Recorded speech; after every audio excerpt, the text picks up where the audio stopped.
Welcome back to our mid-century modernization. You can see we've made a lot of progress here. So all the demo is done. What you see now is all of the things that we're trying to preserve to keep the legacy of this house alive. And it's incredible in here. I think we're crazy for doing this project, but it's totally cool and I'm so excited to see what happens. So as you can see, most of the ceiling is off, the roof is off. We have taken out walls. We've really gutted this thing down to its bare studs, but we kept some really cool features. Fireplace, amazing. The ceiling that's in here, so beautiful.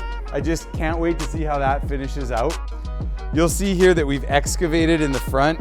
We're ready to pour concrete so that we can be ready for framing, and this house is really gonna start coming alive. So stay tuned for our mid-century modernization. You're really gonna see this place transform.